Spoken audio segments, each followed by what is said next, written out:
Naisip mo na ba na ang mga salitang binibitawan natin araw-araw ay hindi lang basta tunog? Sila ay talagang mga building blocks or pundasyon ng ating realidad. Isang maling salita lang, pwedeng masira ang relasyon, bumagsak ang reputasyon mo, o ang pinakamasahol, mapaniwala mo ang sarili mo na mahina ka. Pero, paano kung sabihin ko sa iyo na ang mga sinaunang pantas, ang mga Stoics, ay alam ang sikreto sa pagsasalita na magpapaging immune sa tao laban sa lahat ng kaguluhan ng buhay? Sa video na ito, tatalakayin natin ang 11 bagay na hinding-hindi bibitawan ng isang matalinong tao na sumusunod sa mga prinsipyo ng Stoicismo. At ipinapangako ko, siguradong ginagamit mo ang ilan sa mga ito araw-araw nang hindi mo nalalaman kung gaano kalaki ang pinsalang dinudulot nila sa iyo. Handa ka na bang suriin ang iyong mga salita at makamit ang tunay na panloob na lakas? Kaya, manood ka hanggang dulo dahil ang huling parirala ang pinakamapandaya at pinakamalaking bitag para sa ating isip. Pero, bago tayo magsimula, sandaling maglakbay tayo pabalik sa ancient Greece at Rome. Diyan mismo nagsimula ang pilosopiya ng Stoicismo. Kalimutan mo na ang pagtingin mo sa mga Stoics bilang mga walang damdaming estatwa. Sa totoo lang, ito ay isang napaka-praktikal na sistema para sa buhay. Ang mga taong tulad ni Emperor Marcus Aurelius, ang manunulat na si Seneca, at ang dating alipin na si Epictetus ay hindi lang nag-iisip ng mga matatayog na ideya. Naghanap sila ng sagot sa pinakamahalagang tanong: paano mananatiling kalmado sa gitna ng unos?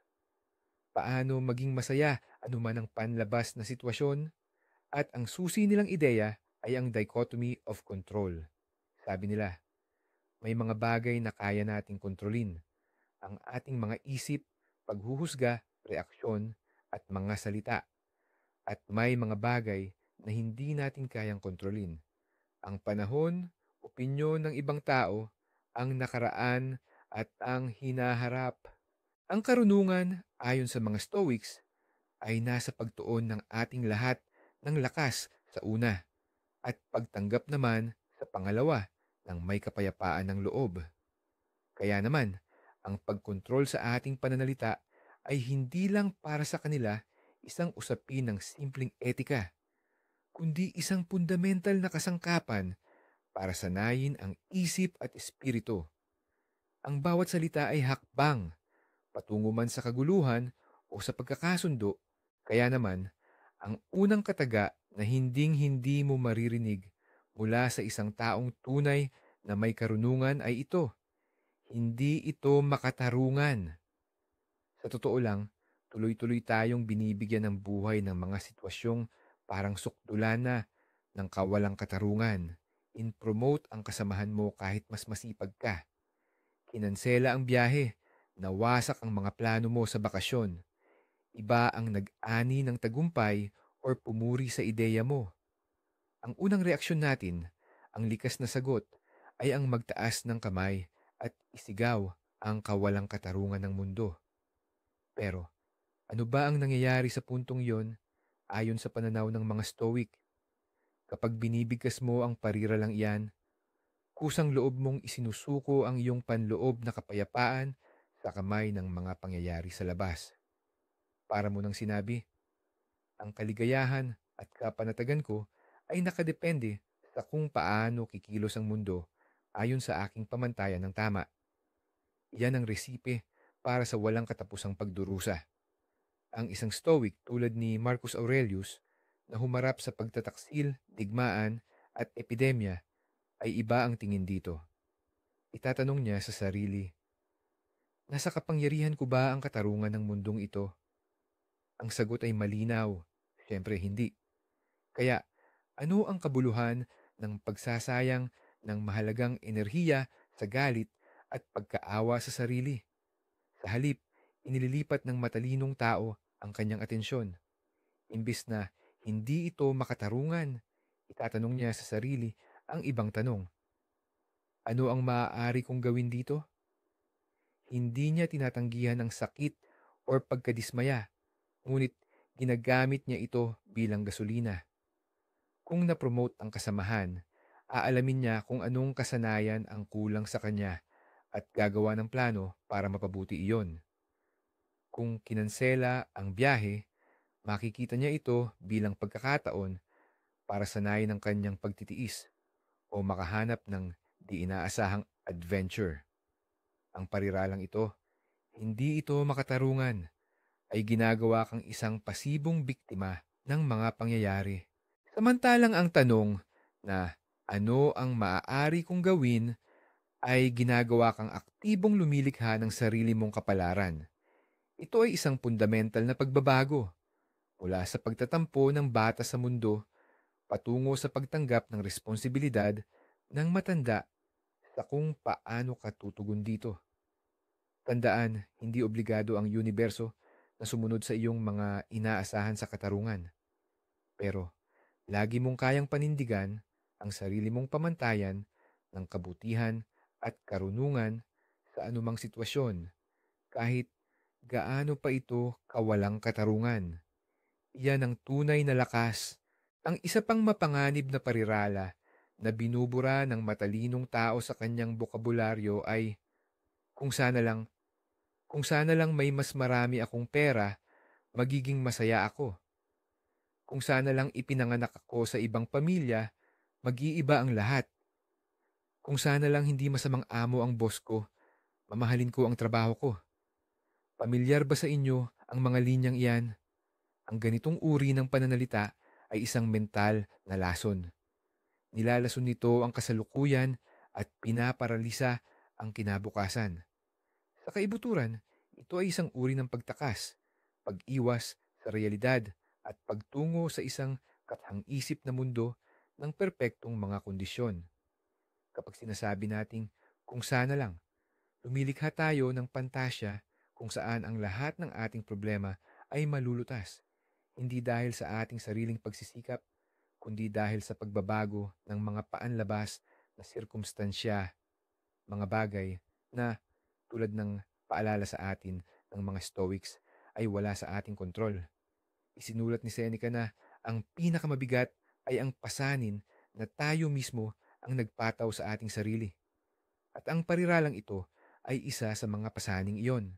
Inaalis nito ang responsibilidad sa ating sarili. Imbes na pagbutihin ang ating sitwasyon sa pananalapi ngayon na nangangarap tayo ng panalo sa lotto. Imbes na matutong magtatag ng limitasyon sa mahirap na amo or maghanap ng bagong trabaho, naghihintay tayo na magbago siya ng kusa. Ito ay isang posisyon ng walang hanggang paghihintay. Naiintindihan ng isang matalinong tao na ang buhay ay hindi nangyayari sa mga haka-haka o paano kung kundi sa kasalukuyan. Hindi niya sinasayang ang oras sa pag-iyak sa mga baraha na hindi niya nakuha. Tinitingnan niya ang mga barahang nasa kamay niya at iniisip kung paano laruin ang mga ito ng pinakamahusay. Sa halip na, kung sana lang may mas marami akong pera, nagtatanong siya, paano ko mapapamahalaan ng mas mahusay ang perang mayroon ako? Anong hakbang ang magagawa ko ngayon para lumaki ang aking kitabukas? Sa halip na, kung sana lang may iba akong boss, iniisip niya, anong mga kasanayan sa komunikasyon ang maaari kong paunlarin upang mabawasan ang mga salungatan? Aling mga aspeto ng aking trabaho ang nasa ilalim ng aking kontrol at paano ako magiging mahusay sa mga ito? Ang pagpapalit ng kung sana lang sa paano ko kaya o ano ang gagawin ko ay ang paglipat mula sa isang passive na mapangarapin patungo sa isang aktibong gumagawa. Ito ay pagkilala na ang tunay na kapangyarihan ay wala sa hakahakang nakaraan o hinaharap, kundi narito at ngayon nasa iyong mga kamay. Tumigil na sa paghihintay ng perpektong mga kondisyon. Hindi iyan darating. Magsimula kang kumilos sa mga kondisyong mayroon ka. Ito ang nag-iisang landas patungo sa tunay na pagbabago. At narito na ang ikatlong parirala, ang tunay na kampiyon ng self-sabotage, ang hindi ko kaya. Ang dalawang simpleng salitang ito ay mayroong hindi kapanipaniwalang kapangyarihang makasira. Kapag sinabi nating hindi ko kaya, hindi lang tayo nagpapahayag ng isang katotohanan. Hinahatulan natin ang ating sarili. Nagtatayo tayo ng isang pader sa ating isip na tila hindi na natin kayang lampasan. Hindi ko kayang magsalita sa harap ng publiko. Hindi ko kayang matuto ng wikang ito. Hindi ko kayang magbawas ng timbang. Bawat pahayag na ganyan ay isang kandado na tayo mismo ang naglalagay sa pinto ng ating mga pagkakataon. Ang mga Stoic, lalo na si Epictetus, na naglakbay mula sa pagiging isang alipin patungo sa isa sa mga pinakadakilang pilosopo, ay lubos na naunawaan ang kasinungalingan ng pariralang ito. Itinuro niya na ang karamihan sa ating mga hindi ko kaya ay mga nagkukubling ayoko o natatakot ako.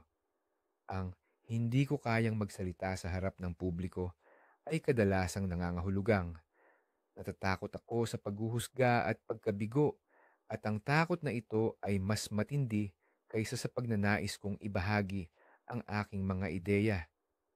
Ang hindi ko kayang matuto ng wika naman ay maaaring nagtatago ng ayoko gumugol ng daan-daang oras ng pagsisikap at ayokong mapahiya habang nagkakamali ako. Isang matalinong tao ang nagre-rebisa ng kanyang mga hindi ko kaya. Pinalitan niya ang categorical at pinal na formulasyong ito ng mas tapat at mas nakabubuo. Sa halip na hindi ko kaya, sinasabi niya, kailangan kong paunlarin ang kakayahang ito o hindi ko pa alam kung paano ito gagawin. Nararamdaman mo ba ang pagkakaiba? Ang hindi ko kaya ay isang dead end. Ang hindi ko pa alam kung paano ay ang panimulang punto para sa isang paglalakbay. Ipinapahiwatig nito na mayroong solusyon, kailangan lang itong hanapin. Ginagawa nitong isang kawili-wiling quest ang problema sa halip na isang hindi malampasan na balakid. Higit pa rito, hinahati ng isang matalinong tao ang malaking hindi ko kaya sa maliliit na bagay na kaya mo nang gawin. Ang hindi ko kayang tumakbo ng marathon ay nagiging kaya kong tumakbo ng 1 kilometro ngayon. Ang hindi ko kayang magsulat ng libro ay nagiging kaya kong magsulat ng 1 talata ngayon. Ang pamamaraang ito na nakabatay sa pilosopiya ng unti-unting pag-unlad ay nagpapahintulot sa iyo na iwasan ang psychological resistance at umusad ng paunti-unti. Tandaan, ang mga salitang sinasabi mo sa iyong sarili ay may kapangyarihan ng self-suggestion. Sa pagsasabing, hindi ko kaya, ipinoprograma mo ang iyong utak para sa pagkabigo. Tumitigil ito sa paghahanap ng mga solusyon dahil sinabi mo na sa sarili mo na wala talagang solusyon.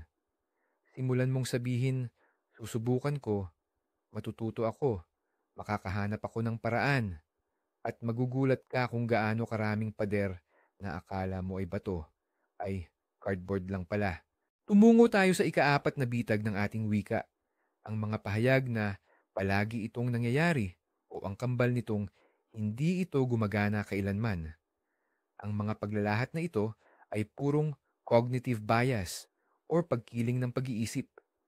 Tamad ang ating utak. Gusto nito ang simpleng pattern at madali ang label. Kapag nakaranas tayo ng kabiguan, halimbawa, 3 beses na tayong nahuli sa meeting dahil sa traffic, mas madali para sa utak na magkonklusyon. Palagi akong huli o imposibleng dumating ng maaga sa syudad na ito kaysa suriin ang tiyak na dahilan ng bawat insidente. Ngunit ano ang epekto ng mga pahayag na ito? Inaalis nito ang ating kalayaang pumili at ikinukulong tayo sa hawla ng nakaraang karanasan. Kung kinumbinsi mo ang sarili mo na hindi ka kailanman magtatagumpay sa pakikipag-ugnayan, Walang malay mong sasasabutahin ang anumang bagong kakilala para lang mapatunayan mong tama ka. Kung naniniwala ka namang palagi kang nabibigo sa interview, pupunta ka sa susunod na may pakiramdam na ng pagkatalo na tiyak nahahantong sa aktwal na pagkabigo. Nagiging self-fulfilling prophecy ito. Ipinanawagan ng mga Stoic ang isang malinaw at tumpak na pagtingin sa realidad. Si Marcus Aurelius, sa kanyang Meditations, pagbubulay-bulay, ay patuloy na nagpapaalala sa sarili na tingnan ang bawat pangyayari ng hiwalay, kung ano ito, ng walang pasa ng nakaraan or pangamba sa hinaharap. Sinusunod ng matalinong tao ang prinsipyong ito. Sa halip na sabihing, hindi kailanman pinahahalagahan ang mga ideya ko, sasabihin niya, hindi sinuportahan ang ideya ko sa huling meeting. Alamin natin kung bakit. Hindi ba ito na ipresenta ng maayos? Hindi ba ito ang tamang pagkakataon?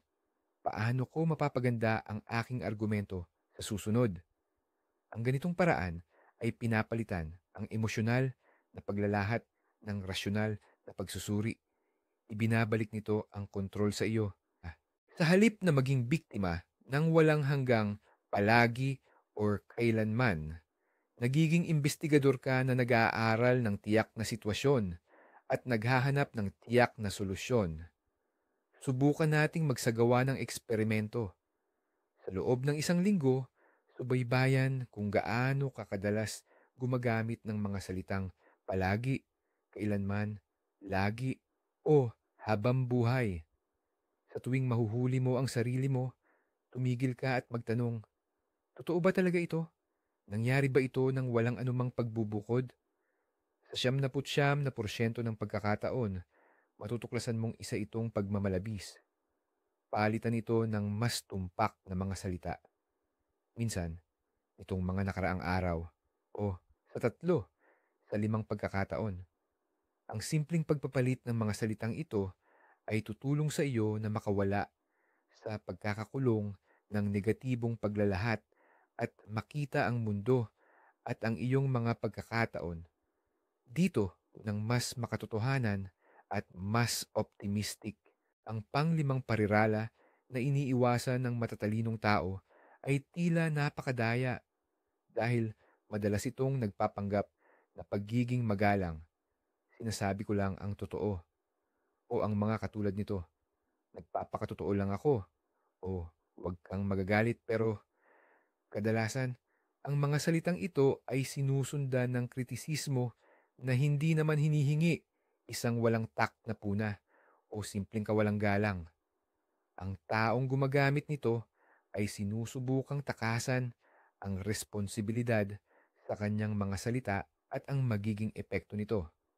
Parang sinasabi niya, hindi ako ang nananakit sa iyo. Yan ang objektibong katotohanan. Sinasabi ko lang. Ito ay purong manipulasyon.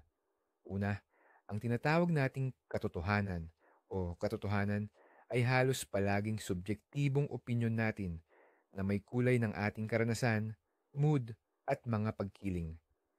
Walang halos objektibong katotohanan pagdating sa pakikipag-ugnayan sa ibang tao. Ikalawa, kahit pa may bahagi ng katotohanan ang puna mo, ang halaga nito ay hindi lang nakasalalay sa content, kundi pati na rin sa paraan, oras, at layunin ng pagbigkas. Ang stoicismo ay hindi lang tungkol sa panloob na katatagan, kundi tungkol din sa responsibilidad sa lipunan at pamumuhay ng may harmoniya sa iba.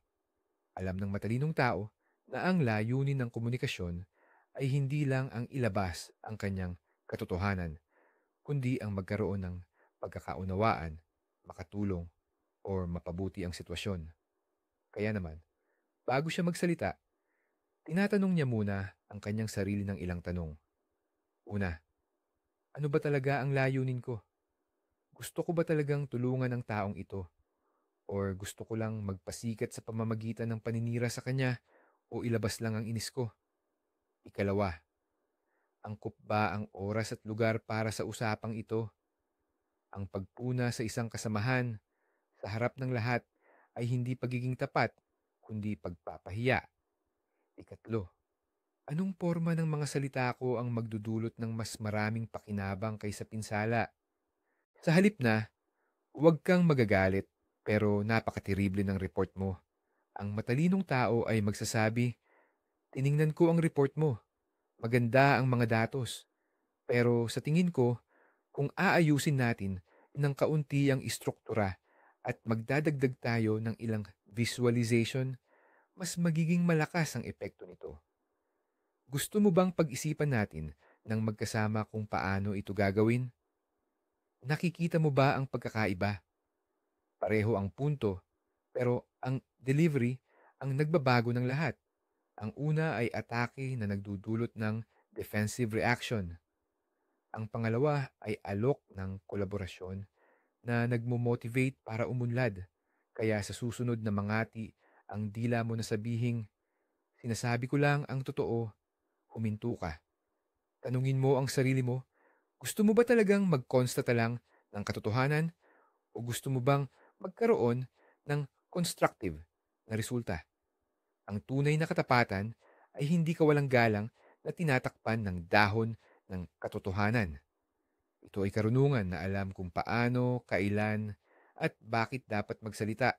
Ang pang-anim na kataga na dapat na nating tuluyang bitawan ay ang wala akong pagpipilian. Ito na siguro ang isa sa pinakamalaking maling paniniwala na kinukulong natin ang ating sarili. Ang katagang ito ay ang mismong pagpapahayag ng learned helplessness or natutunang kawalang magawa. Sa pagsasabi nito, isinusuko natin ang lahat ng kapangyarihan sa ating buhay sa mga panlabas na puwersa, sa ibang tao, o sa mga pangyayari. Narito ang ilang karaniwang halimbawa. Hindi ako makaalis sa trabahong ito. May utang pa ako sa bahay. Wala akong mapagpipilian. O kaya, kailangan kong makisama sa mga toxic na kamag-anak na ito. Pamilya sila, wala akong magagawa. Sa mga sandaling ganyan, para tayong isang pyesa sa chessboard ng iba. Ngunit ang pangunahing aral ng Stoicismo na ibinahagi sa atin ni Epictetus ay laging mayroon tayong pagpipilian kahit pa sa mga sitwasyon na mukhang wala ng laban. Maaaring hindi natin mapili ang mismong sitwasyon. Hindi natin mapipili na magkaroon ng utang o kung sino ang maging pamilya natin. Ngunit palagi, absolutong palagi, tayong may kalayaang pumili kung paano tayo magre-react sa mga pangyayaring ito. Ito ang ating pangunahing kalayaan na walang sinuman ang makakabawi. Ang isang matalinong tao, kapag humarap sa isang mahirap na sitwasyon, ay hinding-hindi sasabihin na wala akong mapagpipilian. Sa halip, sasabihin niya, mayroon akong ilang opsyon at bawat isa ay may kaukulang halaga. Timbangin ko muna ang mga ito. Imbis na, hindi ako makaalis sa trabaho. Ganito siya mag-iisip. Option 1, manatili sa trabahong ito. Ang kapalit, emotional burnout, stress, at walang pag-unlad. Ang bentahe, stable na sahod para sa pagbayad ng utang. Option 2, magsimulang maghanap ng bagong trabaho. Ang kapalit, panandaliang kawalan ng katiyakan at kailangang magsikap.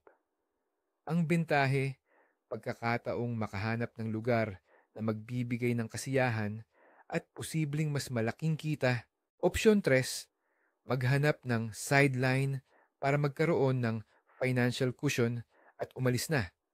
Ang kapalit, mas kaunting libreng oras sa simula. Ang bentahe, kalayaan sa pangmatagalang panahon. Kapag ganito ang pagbalangkas mo sa problema, titigil ka na sa pagiging biktima. Magiging isang strategist ka na nag-aanalisa ng mga panganib at benepisyo. Ibabalik mo ang sarili mo bilang may akda ng iyong sariling buhay. Kahit pa sa mga pinaka-ekstremong kondisyon, nananatili ang pagpipilian. Isinulat ni Viktor Frankl, isang psychiatrist na nakaligtas sa concentration camp, na ang lahat ay maaaring kunin sa tao maliban sa isa, Ang huling kalayaan ng tao, ang pumili ng kanyang saloobin sa anumang ibinigay na sitwasyon. Kaya, kapag pakiramdam mo ay nasa bingit ka na at wala ng pagpipilian, tandaan mo, isa lamang itong ilusyon. Mayroon at laging mayroong pagpipilian. Siguro, mahirap ito. Siguro, hindi mo gusto ang alinman sa mga opsyon. Ngunit ang pagkilala sa mismong katotohanan na mayroon kang pagpipilian, iyon ang una at pinakamahalagang hakbang upang muling hawakan ang manibela ng iyong buhay. Ang pangpitong pahayag na hindi mo maririnig mula sa isang matalinong tao ay ang inis-inis ko sa kanya o kaya siya ang dahilan kung bakit ako nagalit. Sa una parang simpleng paglalarawan lang ito ng nararamdaman natin. Pero ang tunay na problema ay nasa detalye. May malaking kamalian sa pag-iisip na nakapaloob sa mismong istruktura ng pahayag na ito. Ipinapalagay nito na may direkta at buong kapangyarihan ang ibang tao sa iyong emosyonal na kalagayan. Para bang may remote control sila na pipindutin lang nila ang inis o galit at wala ka nang magagawa tungkol dito. Lubos itong taliwas sa pilosopiyang Stoic. Ayon sa mga Stoic, hindi ang mismong pangyayari o tao ang nagpapagulo sa ating isip, kundi ang paraan ng paghusga natin sa mga pangyayaring iyon at sa mga taong ito. Halimbawa, hindi nagpadala ng ulat sa tamang oras ang kasamahan mo sa trabaho. Ito ay isang simpleng katotohanan, fact. Pero, ang reaksyon mo, ang inis, galit o pagkataranta ay resulta ng iyong paghuhusga. Pinapabayaan niya ako. Wala siyang respeto sa akin. Ngayon, hindi ko na matatapos ang trabaho ko. Ang paghuhusgang ito, hindi ang aksyon ng kasamahan mo, ang pinagmumula ng iyong paghihirap. Naiintindihan ito ng isang matalinong tao at inaako niya ang responsibilidad para sa kanyang mga emosyon. Sa halip na sabihing, inis na inis ako sa kanya, sinusuri niya ang sitwasyon sa loob niya. Sinasabi niya sa sarili, kapag hindi siya nagpadala ng ulat sa tamang oras, naiinis ako dahil nagsisimula akong mag-alala tungkol sa deadline ng proyekto. Ang maliit na pagbabagong ito sa pagbalangkas ng mga salita ay may napakalaking epekto. Una, titigil ka sa paninisi sa ibang tao at magpupukus ka na sa pag-aanalisa ng sarili mong damdamin at mga sanhi nito. Pangalawa, nagbubukas ito ng daan para sa mga positibong aksyon. Kung ang problema ay ang pag-aalala mo sa deadline, ang solusyon ay hindi ang sigawan ang kasamahan mo, kundi ang maghanap ng paraan para pamahalaan ang posibleng panganib. Halimbawa, pwede kang makipagkasundo ng maaga para sa mga intermediate deadline o magkaroon ng backup plan. Payo ni Marcus Aurelius, kung mayroong nagpapasama sa loob mo, hindi ang mismong bagay ang nakakainis, kundi ang iyong paghuhusga tungkol dito. Nasa kapangyarihan mo na baguhin ang paghuhusgang iyon. Kaya kapag hindi umayon sa inaasahan mo ang kilos ng isang tao, huminto ka muna. Paghiwalayin mo ang katotohanan, fact, at ang iyong interpretasyon. Katotohanan, nahuli siya sa meeting. Interpretasyon mo, wala siyang galang sa akin. Pero baka naman na flat ang gulong niya. Baka nagkasakit ang anak niya. Hindi mo alam. Ngunit ang sigurado ka, ang iyong inis ay sarili mong pagpili. Maaari kang pumili ng pag-unawa, pasensya, o isang simpleng solusyon sa problema. Kapag tinanggihan mo ang linyang, siya ang nagpapagalit sa akin, binabawi mo ang kapangyarihan mula sa ibang tao sa pagkontrol ng iyong kalooban. At ikaw ang magiging tunay na may-ari ng sarili mong panloob na mundo. Ang ikawalong pahayag na maingat na iniiwasan ng isang matalinong tao ay ito: masyado akong matanda o masyadong bata para dyan. Ang pariralang ito ay isa sa pinakakaraniwan at pinakamadaling palusot para hindi natin simulan ang isang bagong bagay at hindi lumabas sa ating comfort zone. Halimbawa, gusto ko sanang matuto ng programming pero nasa 40 na ako. Paano ako makikipagsabayan sa mga 20-something? O kaya, gusto kong magtayo ng sarili kong negosyo pero 22 pa lang ako. Sino ang seseryoso sa akin? Ginagamit ang edad dito bilang isang malaking hadlang, isang pader na naghihiwalay sa atin mula sa ating mga pangarap. Tatawagin itong voluntaryong pagkaalipin sa mga social stereotype ng mga Stoic philosopher. Pinahahalagahan ng mga Stoic ang karunungan at karanasan na nakukuha habang tumatanda, ngunit naunawaan din nilang walang edad ang pag-unlad at pagpapabuti ng sarili. Ang pilosopiya ay isang praktis na panghabambuhay, hindi kailanman huli at hindi kailanman masyadong maaga para matuto. Tinitingnan ng matalinong tao ang edad, hindi bilang hadlang, kundi bilang natatanging pinagkukunang yaman. Kung siya ay masyadong matanda, ganito ang iniisip niya. Oo, baka mas mababa ang enerhiya ko kaysa sa mga bata. Pero may life experience ako, karunungan, network ng mga contact, at financial stability na wala sila. Paano ko gagamitin ang mga benepisyong ito? Nauunawaan niya na maaari siyang matuto sa sarili niyang bilis at ang kanyang layunin ay hindi makipagkumpetensya kundi umunlad para sa sarili. Kung siya naman ay masyadong bata, iba ang kanyang pangangatwiran. Oo, baka kulang ako sa karanasan, pero mayroon akong enerhiya, flexibility ng pag-iisip, kahandaang makipagsapalaran, at napakaraming oras pa sa hinaharap. Paano ko gagamitin ang enerhiyang ito para mabilis akong makakuha ng karanasan? Hindi siya nahihiya sa kanyang kabataan. Bagkus, ginagawa niya itong competitive advantage niya. Puno ang kasaysayan ng mga halimbawa na nagpapabulaan sa palusot na ito. Itinatag ni Colonel Sanders ang KFC noong lampas 60 anyos na siya. Nilikha naman ni Mark Zuckerberg ang Facebook noong 19 pa lang siya. Ang mahalaga ay hindi ang dami ng taon na nabuhay ka, kundi kung paano mo ginagamit ang mga taon na iyon. Ang pariralang masyado akong matanda bata ay sintomas ng takot. Takot na mabigo, takot na magmukhang tanga, takot sa pagbabago.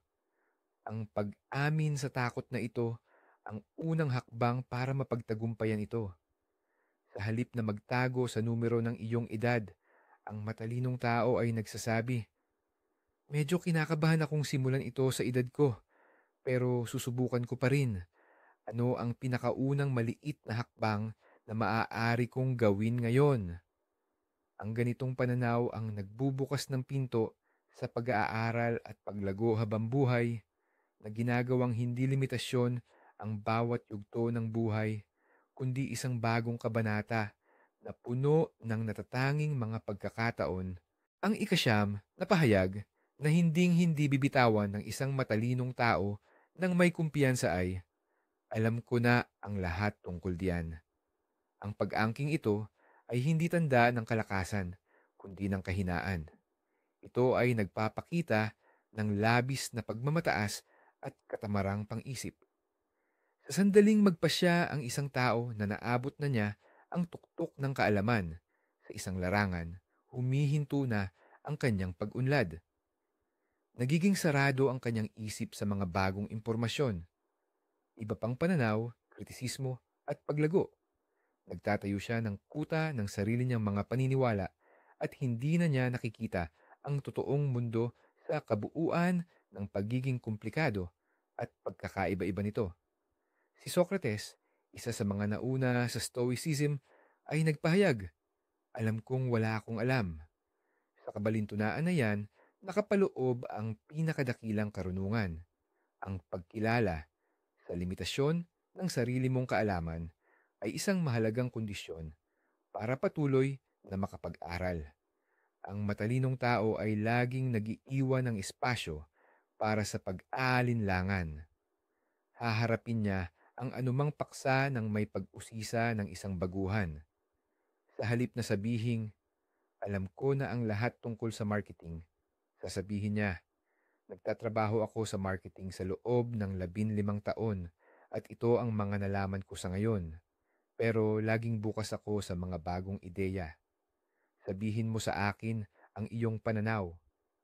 Ang ganitong pananaw ay hindi lamang nakakatulong sa kanyang patuloy na pag-aaral, kundi nagpapalapit din sa kanya sa ibang tao. Walang gustong makinig sa mga alam na lahat. Ang mga tao ay lumalapit sa mga handang makinig, matuto, at umamin sa kanilang mga pagkakamali. Ang pagdedeklara ng alam ko na ang lahat ay agad na pumapatay sa anumang dialogo at ginagawa itong monologo. Pinahahalagahan ng taong marunong ang usapan dahil alam niyang ang katotohanan ay madalas na lumilitaw sa pagtatagpo ng iba't ibang opinyon. Hindi siya natatakot magpahayag. Maaari akong magkamali o interesante ang pananaw na iyan, hindi ko pa ito naiisip. Ang posisyong ito ng intelektual na pagpapakumbaba ay tanda ng malaking panloob na lakas at tiwala sa sarili. Ang taong talagang may tiwala sa sarili lamang ang hindi natatakot ipakita na mayroon siyang hindi alam. Naiintindihan niya na ang halaga niya ay hindi nakasalalay sa dami ng kaalamang naipon na, kundi sa kakayahan at kagustuhang matuto ng bago. Kaya, kung gusto mong umunlad, burahin mo sa iyong bokabularyo ang pariralang alam ko na ang lahat. Palitan mo ito ng gusto kong matuto pa. Maging isang walang hanggang mag-aaral sa paaralan ng buhay at sa gayon, ang iyong isip ay mananatiling matalas, flexible, at bukas sa mga kamanghamanghang tuklas na handang ibigay sa iyo ng mundo. Ang ikasampung pahayag na iniiwasan ng taong matalino ay puno ng passive aggression at nakatagong panghuhusga. Diba sabi ko na sa iyo, karaniwan itong sinasabi kapag ang isang tao ay nabigo dahil sinunod niya ang payo ng iba o binaliwala ang iyong babala. Sa tingin mo, pinapatunayan mo lang na tama ka. Ngunit ang totoo, sa sandaling iyon, inuuna mo ang iyong sarili o ang iyong ego kaysa sa pagkalinga at pagsuporta. Ang layunin ng pahayag na ito ay hindi ang tumulong, kundi ang magpatunay ng sarili sa kapahamakan ng iba. Ang gusto mong iparating ay, tingnan mo, tama ako, at ikaw ay mali. Mas matalino ako. Ito ay parang pagpapatama sa taong nakahandusay na sa lupa. Ipinapakita mo ang iyong pagiging nakatataas sa sandaling mahina ang iba. Itinuturo sa atin ng stoicismo ang empatya at ang hangarin na maging kapaki-pakinabang sa ating komunidad. Naiintindihan ng taong matalino na kapag nagkamali ang kanyang kaibigan, katrabaho o mahal sa buhay, ang huling bagay na kailangan niya ay ang ipaalala pa sa kanya ang kanyang pagkakamali. Ang kailangan niya ay suporta, tulong, at maayos na pagsusuri ng sitwasyon. Sa halip na magpakaligaya sa pagiging tama, ang isang matalinong tao ay magpapakita ng empatya sa ganitong sitwasyon. Sasabihin niya ang mga katagang, ikinalulungkot ko na nangyari ito. Paano ako makakatulong sa iyo ngayon? O kung angkop, magkasama tayong mag-isip kung ano ang pwedeng gawin para ayusin ang sitwasyon at anong aral ang matututunan natin dito para sa hinaharap. Ang ganitong pananaw ay nagbabago ng dinamika ng relasyon mula sa paghaharap tungo sa pagtutulungan. Ipinapakita mo na nasa panig ka ng taong iyon, hindi laban sa kanya. Kayo ay iisang kupunan na sabay na humaharap sa mga problema. Ang pariralang, sabi ko na, ay sumisira sa tiwala. Dahil dito, sa susunod ay itatago na sa iyo ng tao ang kanyang mga problema at pagkabigo sa takot na husgahan mo siya. Sa kabilang banda, ang pagsuporta at pagkalinga ay nagpapatibay ng mga koneksyon at lumilikha ng isang ligtas na espasyo kung saan hindi natatakot magkamali ang mga tao at matuto mula sa kanilang mga pagkakamali. Bukod pa rito, ang patuloy na pagpupumilit na patunayan ang sarili ay tanda ng kawalan ng kumpiyansa.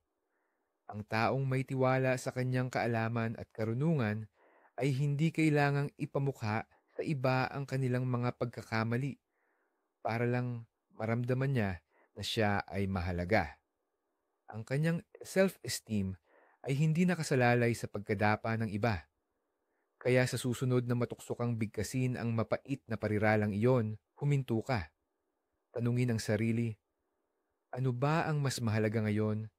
Ang ego ko ba o ang relasyon ko sa taong ito? Gusto ko bang maging tama o gusto ko bang maging kapaki-pakinabang? Ang pinipili ng taong matalino ay palaging ang pangalawa. Ang panglabing-isang kataga na hindi kailanman gagamitin ng isang matalinong tao bilang dahilan ay ito. Ganyan lang talaga ang ugali ko. Ang pahayag na ito ay isa pang uri ng intelektual na pagsuko. Kapag sinabi ito ng isang tao bilang tugon sa pagpuna sa kanyang pag-uugali. Halimbawa, pagiging mainitin ng ulo, laging huli, o pagiging negatibo, ipinapahayag niya na hindi siya kayang magbago at wala siyang kagustuhang magbago. Ipinipresenta niya ang kanyang karakter bilang isang bagay na matibay, hindi nababago, at tila nakaukit na sa bato mula nang siya ay isilang. Sumisigaw ako sa mga tao dahil yan ang ugali ko. O kaya, lagi akong nahuhuli, sadyang wala lang akong organisasyon sa buhay. Maginhawa ang posisyong ito dahil inaalis nito ang anumang pananagutan sa kanyang mga aksyon at sa epekto nito sa iba. Ngunit naniniwala ang mga Stoics sa kabaligtaran. Naniniwala sila sa posibilidad at pangangailangan ng patuloy na pagpapabuti ng sarili. Para sa kanila, ang karakter o ang tinatawag nilang kabutihan ay hindi isang bagay na bigay lang sa atin, kundi isang bagay na hinuhubog natin araw-araw sa pamamagitan ng ating mga desisyon, gawi at kilos. Sumulat si Seneca, hindi tayo nag-aatubili dahil ito ay mahirap. Ito ay mahirap dahil tayo ay nag-aatubili. Sa parehong paraan, hindi tayo ipinanganak na madaling magalit. Nagiging mainitin ang ulo tayo dahil sa ugaling hayaang mangibabaw ang galit. Nauunawaan ng isang matalinong tao na ang kanyang ugali ay hindi isang hatol, kundi isang proyektong pinagtatrabahuhan niya habang buhay. Hindi niya tinatanggihan ang kanyang likas na hilig, ngunit hindi niya hinahayaan na pamunuan siya nito. Sa halip na sabihing, ganyan ang ugali ko, sasabihin niya, oo, may tendensya akong maging mainitin ang ulo at sinisikap kong mas kontrolin ang aking mga reaksyon. O kaya, alam kong nahihirapan akong dumating ng nasa oras, kaya gumagamit ako ng mga espesyal na diskarte sa pagpaplano upang labanan ang kahinaan na ito. Ang ganitong pananalita ay nagpapakita ng self-awareness, pagpapakumbaba at higit sa lahat, pananagutan. Ipinapakita nito na ang tao ay hindi lang basta tumatanggap ng kanyang mga depekto, kundi aktibo siyang nagsisikap na maging mas mahusay na bersyon ng kanyang sarili. Ito ay humihikayat ng paggalang at pagtanggap mula sa iba. Sa pagtanggi sa kasabihang, ganyan ang ugali ko, binubuksan mo ang walang hangganang posibilidad para sa paglago. Kinikilala mo na ang iyong mga gawi, reaksyon, at maging ang mga katangian ng iyong personalidad ay resulta lamang ng pagsasanay. At kung nagawa mong sanayin ang sarili mo na maging di-organisado o madaling magalit, tiyak na kaya mo ring sanayin ang sarili mo na maging disiplinado, kalmado, at matalino. Sumisid pa tayo ng mas malalim at tingnan ang isa pang parirala na parang mabagal na lason sa ating potensyal. Ito ang madalas nating sabihin, kailangan ko pa ng mas maraming motibasyon. Madalas natin itong sinasabi Kapag nagpapaliban tayo o hirap tayong magsimula sa mahalagang gawain, umupo lang tayo at naghihintay ng mahiwagang inspirasyon ng biglaang tulak na magpapaandar sa atin. Nanonood tayo ng mga motivational videos at nagbabasa ng mga success story, umaasang mahahagip natin ang alon na iyon. Pero may malaking pagkakamaling nakatago sa diskarte na iyan, isang bagay na agad malalaman ng mga stoic. Sasabihin nila na naguguluhan tayo sa dahilan at resulta. Iniisip natin na kailangang mauna ang motibasyon bago ang aksyon. Pero ang totoo, sa halos lahat ng pagkakataon, ang aksyon ang nauuna bago ang motibasyon. Ang matalinong tao ay hindi naghihintay ng motibasyon. Sila mismo ang gumagawa nito sa pamamagitan ng disiplina. Naiintindihan niya na ang gana ay dumarating habang kumakain ka. Sa halip na sabihing, wala akong motibasyon para mag-gym, ang sasabihin niya ay, mag-gym ako dahil iyan ang desisyon ko, anuman ang aking nararamdaman. At ano ang susunod na mangyayari? Pagkatapos ng unang 10 minuto ng pag-ehersisyo, kapag bumilis na ang daloy ng dugo at ramdam na niya ang paggalaw ng kanyang mga kalamnan, nariyan na ang motibasyon. Nagsisimula siyang mag-enjoy sa proseso at gusto na niyang ituloy. Sa halip na kailangan ko ng motibasyon para matapos ang artikulong ito, sasabihin niya sa sarili, susulat ako ng isang talata. Isa lang. Uupo siya at susulat siya. At habang nagtatrabaho, magiging maayos ang daloy ng kanyang mga ideya. May mga bagong konsepto na lilitaw at sa huli, hindi na niya mapipigilan ang sarili.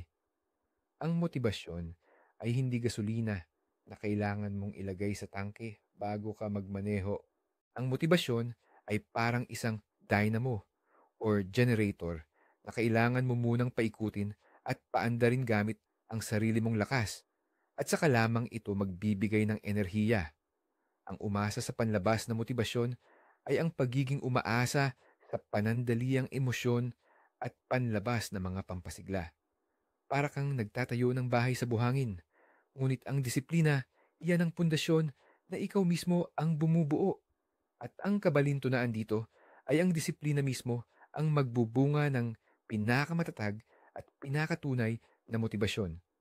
Ang motibasyon na nakabatay sa paggalang sa sarili at pagmamalaki sa gawaing natapos. Kaya tigilan na natin ang paghihintay ng kung anuman. Tigilan na natin ang paghahanap ng motibasyon. Gawin mo lang ang una, pinakamaliit na hakbang at makikita mo, aabutan ka ng motibasyon habang ikaw ay umaarangkada. Ang susunod na pahayag na maingat na ginagamit ng isang matalinong tao ay ang karapat-dapat ako sa mas maganda. Sa simula, mukha itong matibay na affirmation na nagpapataas ng tingin sa sarili. At sa ilang konteksto, halimbawa na lang kung aalis ka sa isang relasyong nakakasira ng loob, maaari itong maging kapaki-pakinabang. Ngunit madalas, nagiging tanda ito ng pagiging makasarili at hindi makatotohanang mga inaasahan sa mundo. Kapag sinabi nating karapat-dapat ako, ipinapahiwatig natin na may utang sa atin ang universo o ang ibang tao. Sa simpleng dahilang nabubuhay tayo. Naghihintay tayo na iharap sa atin sa isang platter ang pinakamagandang trabaho, ang perpektong partner, o ang pagkilala ng lahat. Ito ay isang pasibo at mapagdemand na posisyon. Nag-aalok ang stoicism ng ibang-iba at kakaibang pananaw.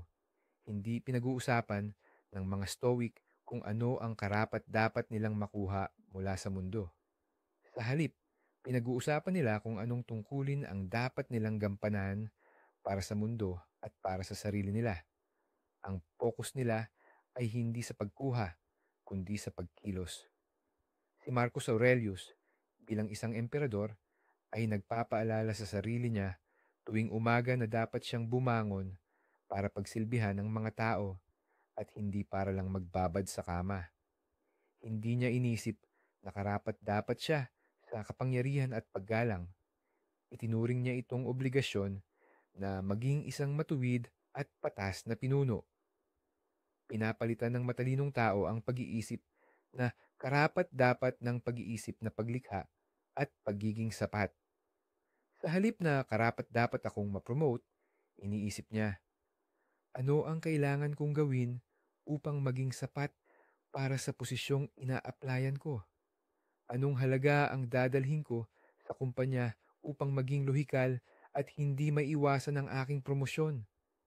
Sa halip na karapat-dapat akong respetuhin, sinasabi niya, paano ako dapat kumilos upang makamit ang paggalang ng mga taong karapat-dapat na igalang? Napakalaki ng pagbabagong ito sa pag-iisip. Inililipat nito ang sentro ng pagkontrol o ang locus of control mula sa labas patungo sa iyong sarili. Hindi ka na magiging isang namamalimos na may nakalahad na kamay. Nagiging arkitekto ka na ng sarili mong buhay. Hindi ka naghihintay na bigyan ka ng anuman. Lumilikha ka ng halaga na natural na aakit sa iyo ng gusto mong resulta.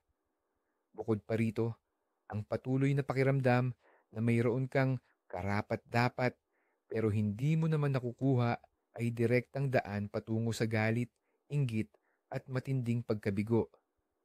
Patuloy mong ikukumpara ang sarili mo sa iba at magagalit ka dahil nakuha nila ang bagay na sa tingin mo ay nararapat sa iyo. Samantala, ang pagtutok sa sarili mong paglago at paglilingkod ay nagdudulot ng kasiyahan at panloob na kapayapaan anuman ang panlabas na gantimpala. Kaya mag-ingat sa pahayag na ito. Huwag mong hangarin na makuha lang ang sa tingin mo ay karapat-dapat sa iyo, kundi sikapin mong maging ikaw ang taong karapat-dapat para sa pinakamaganda. May isa pa tayong nakasanayang linya na lumalason sa ating pag-iisip at humahadlang sa ating pag-abante. Ito ay ang hindi ako ang may kasalanan o wala akong kinalaman dyan.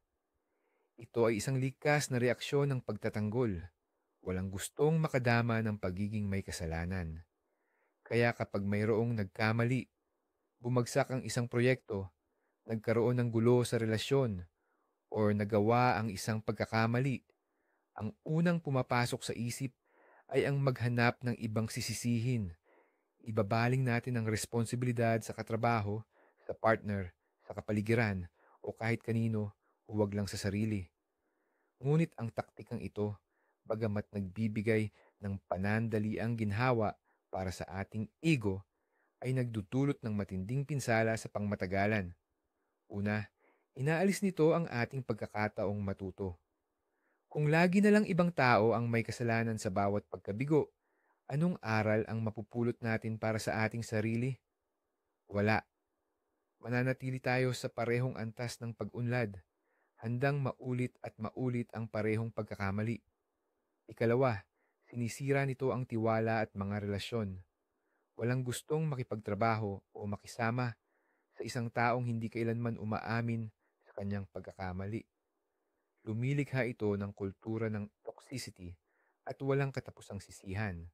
Sa kabilang banda, ipinangaral ng mga Stoics ang tinatawag na radikal na pananagutan. Tinuruan nila tayong tanggapin ang ganap na responsibilidad para sa lahat ng bagay na nasa ilalim ng ating kontrol.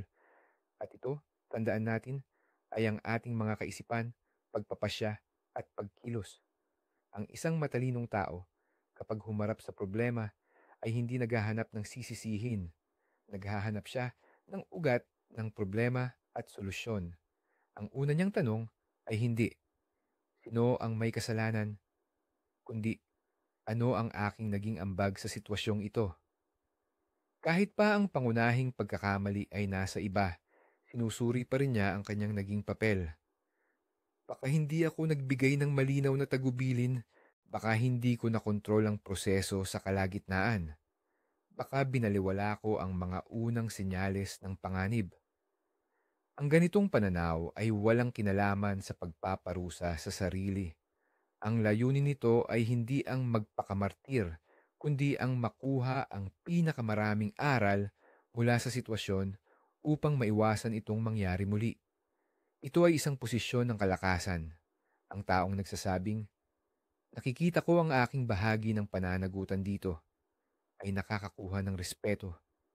Nagpapakita siya ng kahandaan, katapatan at pagiging bukas sa paglago. Siya ang taong gustong sundan at makatrabaho. Kaya sa susunod na pagkakataong hindi maging ayon sa plano ang mga bagay, pigilan mo ang likas na pagnanais na maghanap ng mapagbabalingan ng sisi. Sa halip, tumingin ka sa salamin at itanong, ano ang maaari kong ginawa ng iba at ano ang gagawin kong iba sa susunod? Ang kakayahang ito na akuin ang responsibilidad at hindi ang paglilipat ng sisi ang siyang naghihiwalay sa isang leader mula sa isang tagasunod, sa isang marunong mula sa isang karaniwang tao. Ang panlabinlimang parirala na ating susuriin ay madalas binibigkas ng may malalim na pagbuntong hininga at ito'y kasing kahulugan ng kawalang pag-asa. Wala ng silbi ang lahat o kaya wala na itong patutunguhan. Ito ang pinakadiwa ng pesimismo at pagkasira ng loob. Kapag sinabi ito ng isang tao, para na ring inamin niya na talo na siya kahit hindi pa man lang siya lumalaban. Narito ang ilang halimbawa. Gusto kong mag-fitness pero wala ring silbi. Babalik lang ako sa masamang gawi. O kaya, pwede namang ayusin ang relasyon namin pero wala na, huli na. Wala nang magbabago. Ang mga salitang ito ay pumaparalisa sa ating kalooban at pumapatay sa anumang munting pag-asa. Lumilikha ito ng isang kaisipan na kung saan ang lahat ng pagsisikap ay nakatakdang mabigo. Bakit ka pa gagawa ng kahit ano kung nakatadhana na ang resulta? Ngunit ang stoicismo ay isang pilosopiya ng pagkilos at ng tapang sa harap ng kawalang katiyakan.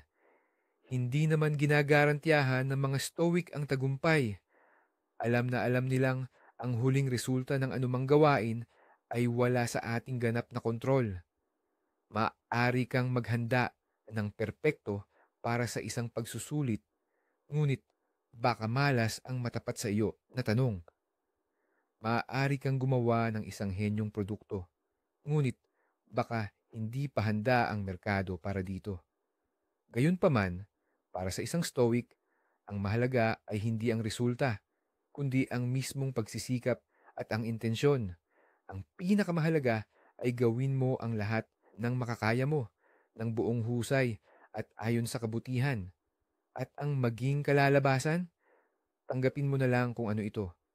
Sa halip na magpatalo sa kawalang pag-asa at magsabi ng wala nang silbi ang lahat, ginagamit ng matalinong tao ang tinatawag na stoic test.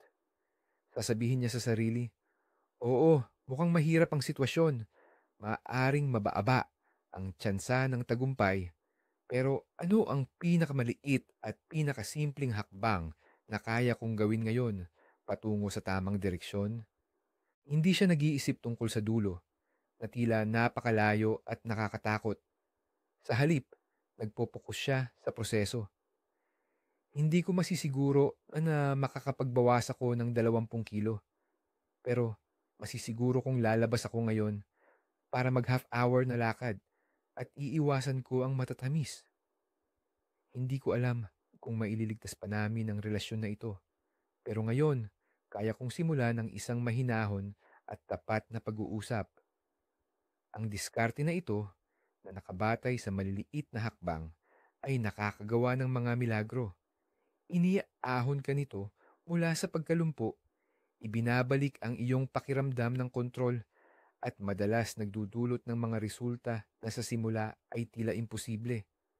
Dahil ang bawat maliit na pagkilos ay nagbabago ng sitwasyon at nagbubukas ng mga bagong oportunidad. Tandaan, ang pagsasabing wala nang silbi ang lahat, ang pinakatiyak na paraan upang tuluyan ngang maging walang silbi ang lahat.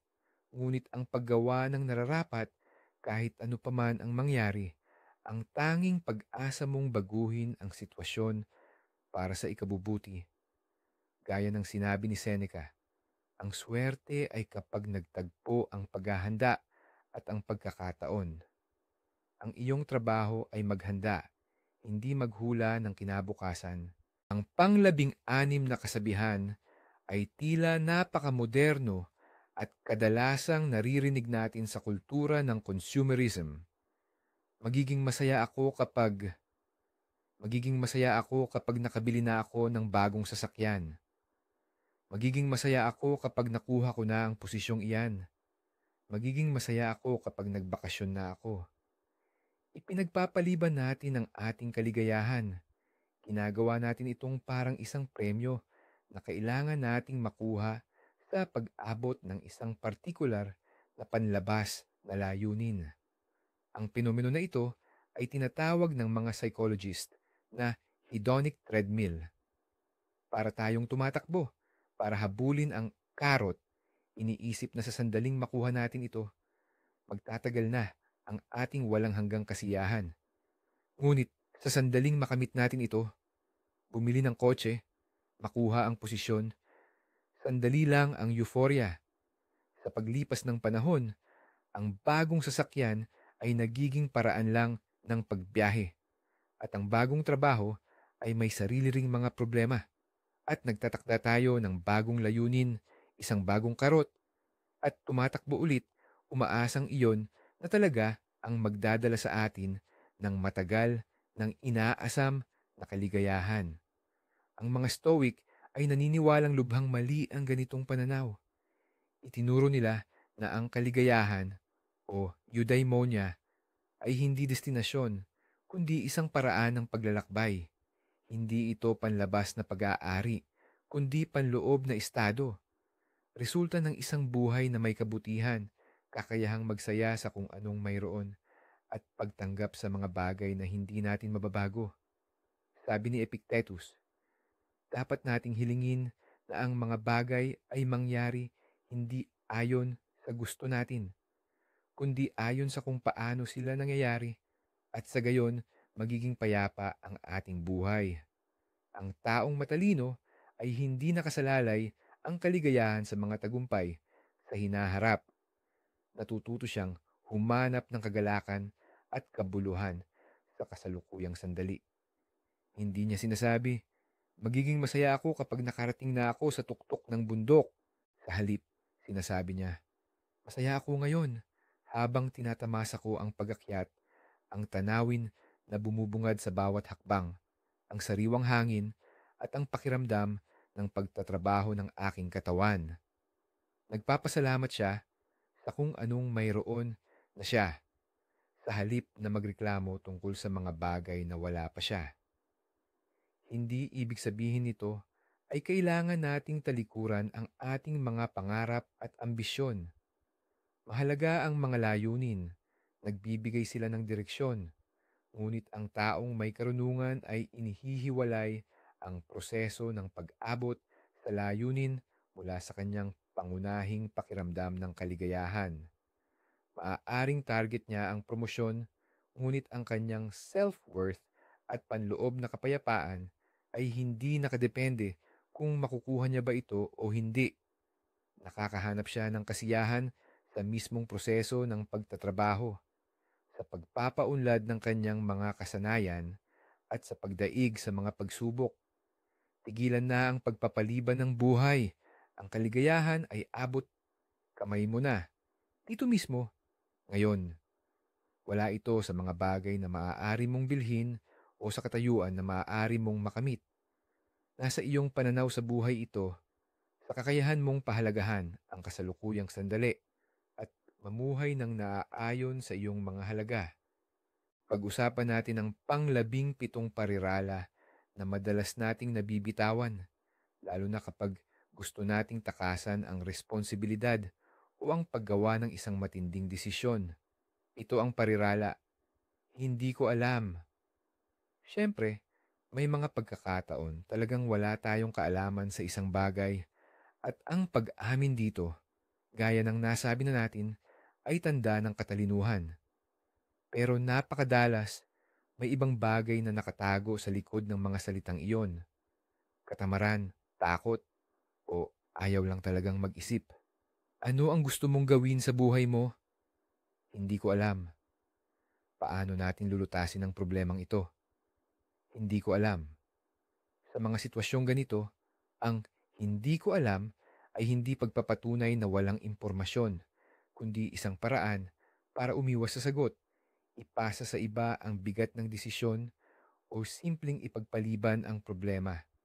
Isa itong pasibong paninindigan na humahantong sa pagtigil o pagkastak. Ang matalinong tao, kahit wala pang handang sagot, ay hindi ginagamit ang hindi ko alam bilang tuldok o period.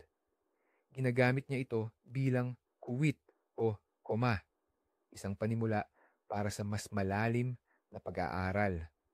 Sa halip na basta mag-say ng hindi ko alam, sasabihin niya, maganda yung tanong na yan. Wala pa akong sagot ngayon, pero ito ang gagawin ko para malaman yan. O kaya, pag-iisipan ko muna ito at babalikan ko kayo ng mga ideya bukas. O kaya naman, hindi ko alam, pero sa palagay ko, pwedeng subukan itong ito at ito. Analisahin natin ang posibleng mga opsyon.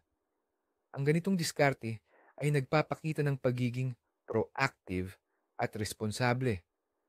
Ginagawa nitong starting point o panimula para sa pag-iisip ang pagiging hindi sigurado sa halip na maging dead end. Mahalaga ito lalo na kung ikaw ay isang leader o simpleng responsableng miyembro ng isang team o pamilya. Ang mga taong laging sumasagot ng hindi ko alam ng walang kasunod na aksyon ay unti-unting nawawalan ng kredibilidad o autoridad. Hindi na sila inaasahang magbigay ng solusyon at hindi na sila pinagkakatiwalaan. Samantala, ang mga handang mag-take ng initiative para maghanap ng sagot, kahit hindi pa nila ito alam, ay nakakakuha ng tiwala at respeto. Pinahahalagahan ng mga Stoic ang pagiging rasyonal at lohikal. Para sa kanila, ang pag-iisip o rason ay ang pangunahing instrumento sa pag-unawa sa mundo at paglutas ng problema. Kaya naman, ang pag-iwas sa proseso ng pag-iisip sa pamamagitan ng hindi ko alam ay para sa kanila'y katumbas ng pagtalikod sa kalikasan ng pagiging tao. Kaya sa susunod na mahuli mo ang sarili mo na gustong sabihing, hindi ko alam, huminto ka muna. Tanungin mo ang sarili mo, wala ka ba talagang alam o ayaw mo lang mag-effort para alamin? Kung ang pangalawa, puwersahin mong magtrabaho ang utak mo. Magsimulang magtanong, mag-generate ng mga hinuha at maghanap ng impormasyon. Gawin mong exciting na quest house ang iyong kakulangan sa kaalaman para matagpuan ang sagot. Ang panglabing-walong bagay na hinding-hindi bibitawan ng isang matalinong tao ay ang mga walang kabuluhang pangako o sumpa. Sumusumpa ako, hindi na ako kakain ulit ng matatamis. Pangako, sa Lunes, magsisimula na akong mag-jogging. Binibigyan kita ng salita ko, tatapusin ko ang proyektong ito mamayang gabi. Kahit na alam mong imposible itong gawin. Madalas nating binibitiwan ang mga pangakong ito dahil sa bugso ng emosyon. Maaaring para maging kaaya-aya sa iba o para bigyan ng motibasyon ang sarili. Ngunit ang mga pangakong napapako, kahit pa iyan ay sa sarili mo lang, ay may mapanirang epekto. Ang bawat salitang sinira ay unti-unting sumisira sa iyong integridad at disiplina sa sarili.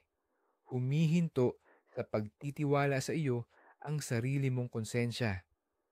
Kapag pang 100 beses mo nang sinasabi sa sarili mo na magsisimula ka ng bagong buhay sa Lunes, ang subconscious mo ay tumatawa na lang sa iyo dahil alam nito na wala ka namang balak gawin yon.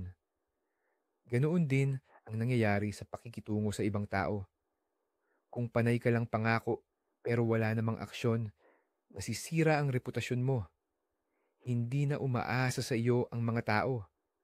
Nawawalan ng bigat ang mga salita mo. Nagiging isang tao ka na walang saysayang or. Malaking halaga ang ibinibigay ng mga Stoic sa pagkakaisa ng salita at gawa. Para sa kanila, ang kabutihan ay hindi nasusukat sa magagandang talumpati, kundi sa konkretong aksyon. Naiintindihan ng isang matalinong tao ang kapangyarihan ng salita at siniseryoso niya ang kanyang mga pangako. Bago siya mangako, tinitimbang muna niya ng husto ang kanyang kakayahan. Mas gugustuhin niyang sabihin, hindi ko magagarantiya na matatapos ko ito mamayang gabi, pero sisikapin ko na gawin ang lahat ng makakaya ko at pananatilihin kitang updated sa progreso kaysa sa magbigay ng pangakong hindi naman totoo. Mas matapat ito at nagdudulot ng higit na respeto. Sa halip na magbigay ng malalaking panunumpa, mas pinipili niya ang tahimik ngunit tuloy-tuloy na pagkilos. Hindi niya isinisigaw sa buong mundo na titigil na siya sa paninigarilyo. Basta tumitigil lang siya, araw-araw, ng walang labis na drama. Ang kanyang mga gawa ay mas malakas pa kaysa sa anumang salita.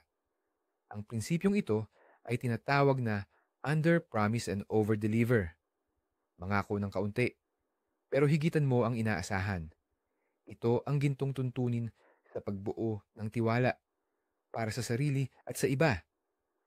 Kung gusto mong magkaroon ng bigat ang iyong mga salita, itigil mo na ang pagpapaliban ng mga pangako. Magsalita ng kaunti, ngunit siguraduhin na ang bawat salita mo ay sinusuportahan ng gawa. Hayaan mong ang iyong oo ay maging kasing tigas ng bakal at ang iyong hindi ay maging pinal at malinaw. Dito matatagpuan ang tunay na pagiging maaasahan at integridad ng isang tao. Ang panglabinsyam na pahayag na nagpapakita ng kahinaan at kawalan ng tiwala sa sarili ay ang sobrang paghingi ng tawad. Halimbawa, pasensya na po sa abala. Pwede bang magtanong ng isang stupid na katanungan? O, ay patawad. Mukhang nakakaistorbo ako. Siyempre, ang paghingi ng tawad kapag talagang nagkamali ka ay tanda ng lakas at pagiging mature. Ngunit may mga tao na parating humihingi ng tawad. Para bang humihingi sila ng paumanhin sa pag-iral lang nila sa mundo. Humihingi sila ng tawad kapag nagtatanong, nagpapahayag ng kanilang opinyon, o humihingi ng tulong. Ang ganitong pag-uugali ay nagpapakita ng mababang pagtingin sa sarili at takot na maging pabigat sa iba. Ang taong palaging nagpapaumanhin ay nagbibigay ng non-verbal na mensahe sa paligid niya. Hindi ako mahalaga. Wala pong kwenta ang aking mga pangangailangan at ideya. Hindi ako karapat-dapat sa inyong oras at atensyon. Dahil dito, nagiging mahina ang posisyon niya sa anumang usapan o pakikipag-ugnayan. Ang resulta? Ang mga tao ay aakto ng naaayon, binabaliwala ang opinyon niya, at inilalagay sa huli ang mga pakiusap niya. Itinuturo sa atin ng pilosopiyang Stoic na igalang natin ang ating sarili, tulad ng paggalang natin sa iba. Naiintindihan ng isang taong matalino na mayroon siyang karapatan na umiral, magbigay ng opinyon, at gamitin ang kanyang oras tulad ng sino man. Hindi siya magiging mayabang o bastos, pero hindi rin siya hihingi ng tawad dahil lang sa umiiral siya. Sa halip na, pasensya na po sa abala, may tanong lang ako. Mas buong puso at magalang niyang sasabihin, mayroon ba kayong sandaling oras? Kailangan ko lang ng tulong ninyo sa isang bagay. Imbis na patawad sa bobo kong tanong, sasabihin niya, gusto ko lang linawin ang puntong ito para mas maintindihan ko ang sitwasyon. At sa halip na, ay, sorry na istorbo ko kayo, ang sasabihin niya ay, nakikita kong abala kayo. Kailan po kayo available para mag-usap tayo? Ramdam niyo ba ang kaibahan? Pareho lang ang ginagawa, pero nagbabago ang lahat dahil sa delivery. Ang pagsasalita ng may tiwala ay nagpapakita ng paggalang sa sarili. At dahil dito, nakakakuha rin ng respeto mula sa iba. Ipinapakita nito na pinahahalagahan mo ang iyong oras at ang oras ng kausap mo. Kaya, suriin mo ang iyong pananalita. Kung napansin mong naging filler word mo na Ang pasensya, simulan mo nang alisin ito sa mga sitwasyon kung saan wala ka namang kasalanan. Itabi mo ang paghingi ng tawad para lang sa mga pagkakataong talagang kailangan. Sa lahat ng oras, makipag-ugnayan ka sa mundo ng may tahimik na dignidad. May karapatan ka sa bagay na iyan at narito na ang pang-20, ang pinakamapanganib na bagay na hinding-hindi mo maririnig mula sa isang tunay na matalinong tao. Hindi ito isang partikular na parirala, kundi isang klase ng mga salita.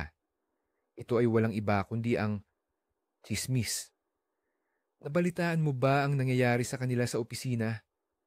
Alam mo ba, ang ginawa niya kahapon, sabi-sabi, sisantihin na raw siya. Ang pagsali sa pagkakalat ng tsismis ay tila walang masama at minsan pa nga ay nakakabuo ng koneksyon. Ngunit sa totoo lang, mayroon itong malaking potensyal na sumira. Una, ang tsismis ay pagkain para sa ating ego, ngunit ito ay pagkaing may lason. Sa pagtalakay natin sa mga pagkakamali at kapalpakan ng iba, panandalian tayong nakakaramdam na mas mahusay tayo, mas mataas, o mas matuwid. Subalit, ito ay isang huwad na pag-angat na nakatayo sa kalungkutan ng ibang tao. Hindi nito tayo ginagawang mas mabuti o mas masaya sa mahabang panahon. Pangalawa, sa pagkakalat ng impormasyong hindi beripikado at madalas pa nga ay kasinungalingan, nagdudulot tayo ng tunay na pinsala sa reputasyon ng ibang tao. Ang mga salita ay mas masakit pa kaysa sa sandata.